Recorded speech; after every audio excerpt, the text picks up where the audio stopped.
Apakah kalian pernah mengalami suatu kejadian di mana video yang sudah kalian upload itu tiba-tiba dihapus oleh YouTube?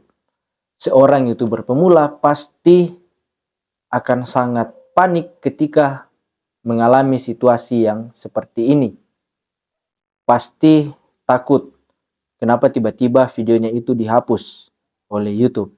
Memang YouTube itu sangat ketat khususnya di dalam video-video yang diduga atau berpotensi melanggar pedoman komunitas YouTube, baik itu hak cipta ataupun juga hal-hal yang menunjukkan atau menampilkan sesuatu yang melanggar kehidupan bermasyarakat, melanggar norma-norma yang berlaku, atau video-video yang dinilai kasar dan bisa merusak mental para penontonnya.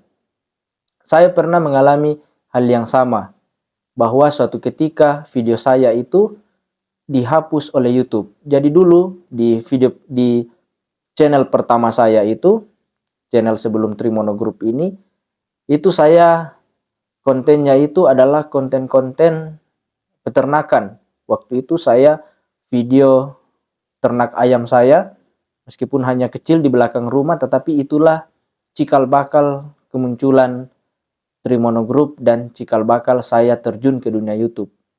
Jadi awalnya itu saya hanya merekam aktivitas saya di belakang rumah, di kandang ayam.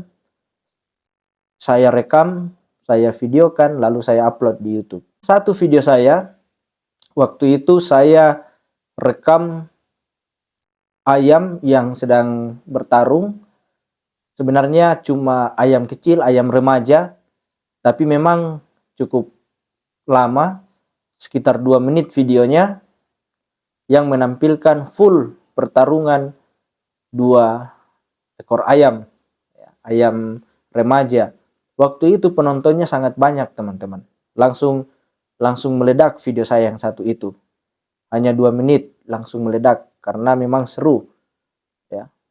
Orang merasa terhibur. Tapi sialnya setelah beberapa hari setelah saya upload dan sudah banyak penontonnya, tiba-tiba videonya itu dihapus. Lalu ada keterangan video itu melanggar pedoman komunitas YouTube. Lalu saya diberikan peringatan.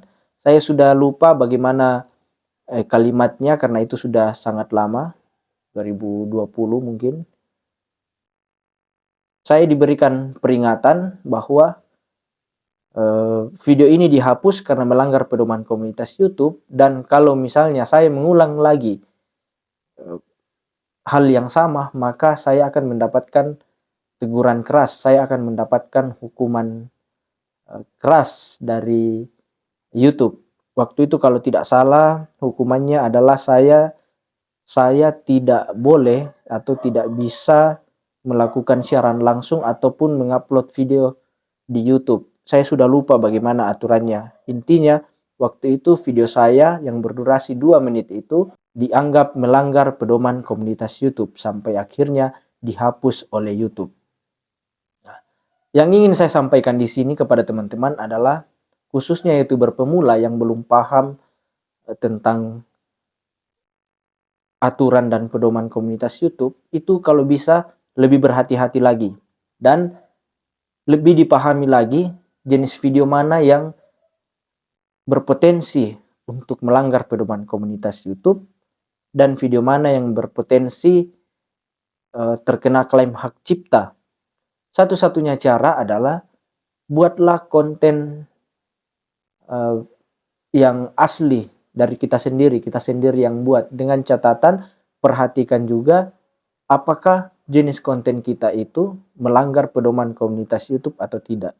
Jangan sampai sama seperti saya sudah buat video asli dari saya sendiri, tapi yang saya tampilkan itu adalah suatu adegan kekerasan, meskipun itu hewan, tetapi itu dianggap pelanggaran terhadap hewan, ya, kekerasan pada hewan. Nah, sebenarnya banyak kriteria yang dikatakan yang biasanya dianggap sebagai adegan kekerasan seperti menampilkan darah atau adegan-adegan kekerasan, perkelahian, pembunuhan tanpa disensor, langsung ditampilkan begitu saja, itu semua dianggap sebagai tampilan yang berbahaya, tampilan kekerasan, dan tentunya itu akan ditindak oleh YouTube.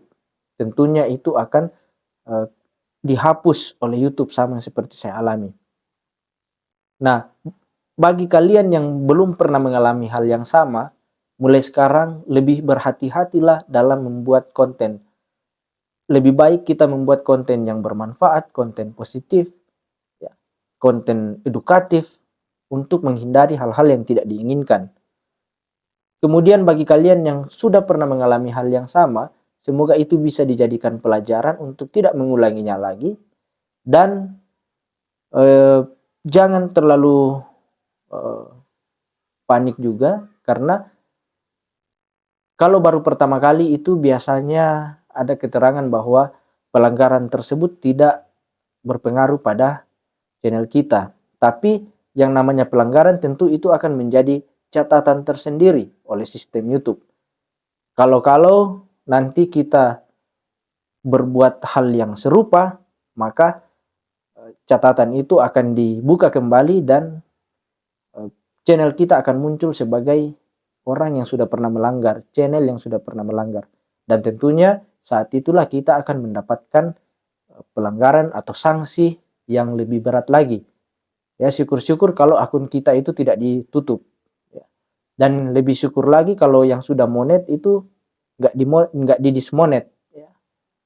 Jadi hati-hatilah dalam membuat konten, khususnya youtuber pemula yang belum paham jenis-jenis konten yang dilarang di YouTube, itu lebih dipahami lagi, dipelajari lagi. Mudah-mudahan saya punya cukup waktu untuk membagikan kepada teman-teman jenis-jenis konten yang dilarang oleh YouTube, dan sebaiknya itu teman-teman hindari. Ya.